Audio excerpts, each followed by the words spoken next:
Hey everybody, Edo here, and many new viewers may not know this, but I used to do tons and tons of guest reviews. I basically had to call out anyone, send me a video of a game you love, with you reviewing it, I'll introduce it, I'll close it out, and we'll have some fun. And I had tons of people, really cool folks, doing game reviews.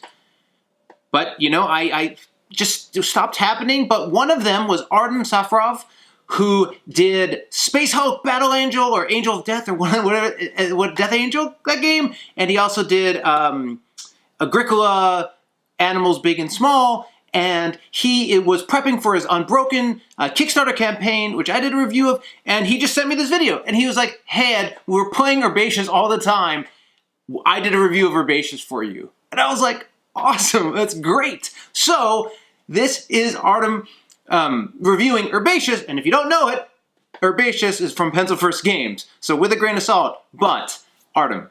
Hi everyone, my name is Artem Safarov from Ultima Games, and today I'd like to tell you about Herbaceous, a flavorful game from Dr. Finn, Edo Baraf, and Beth Sobel. Now, of course, all those people are quite the known names in the gaming industry, so you know already that this thing is good. Of course, Dr. Finn created things like Biblios, and Beth Sobel is a wonderful artist who is, I think, known for her work on some of Stegmaier games, such as Viticulture. And you probably know who Edo is because you're watching this channel. So anyway, Herbaceous is a game for 2 to 4 players with a solo variant included. It plays in about 20 minutes. It is about planting herbs, something that I never expected to be into, but then again, I never expected to be into sewing quilts, and patchwork proved me wrong. So in this game, you are competing for who gets to plant the best selection of herbs into your 4 little different planters. And the first thing that really jumps out at you when you look at it is just the amazing, mind-blowing visuals of this. I mean, Beth Sobel really did an amazing job capturing the pastel tones and just these purples and muted greens that really, as soon as you see them, they just like calm you, and you know that everything is okay, and now you're in the game, you're planting herbs and everything is fine. A feeling that more and more of us, I think, are needing in our lives. So weird existential issues aside, the game itself is really tight and fun, because what happens in it, every turn you play 2 cards. One goes into a common area and one goes to your private area that only you can use. So that selection already is very interesting, because you are always thinking, which one do I really care about, which one do I want to keep to myself, and which one I'm okay putting up for others.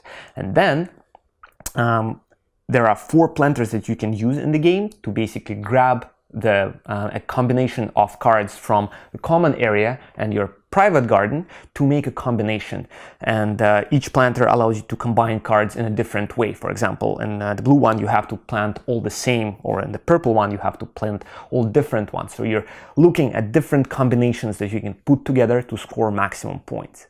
What it really comes down to is patience, because what happens is you are always looking at what you are trying to collect and what others are trying to collect, and what makes more sense. Do you rush to put something in your planter even though it's less than perfect, but then if you do it, you are denying the next person all the cards that you're taking from the center?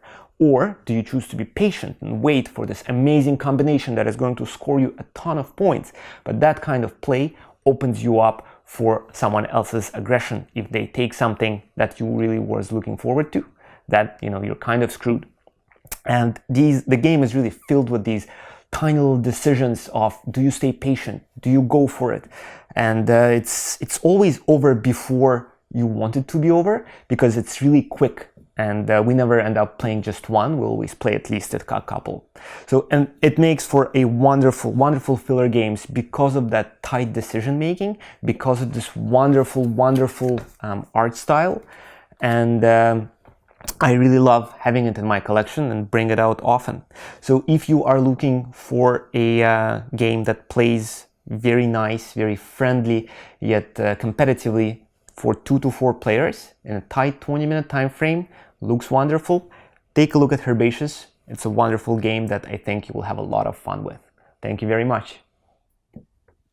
Hey everybody, Edo here, and Thanks for watching Gaming with Edo. Reviews over here on this playlist, League and Insider videos over here on this one. Subscribe, share, all that good stuff. But most importantly, play some great games.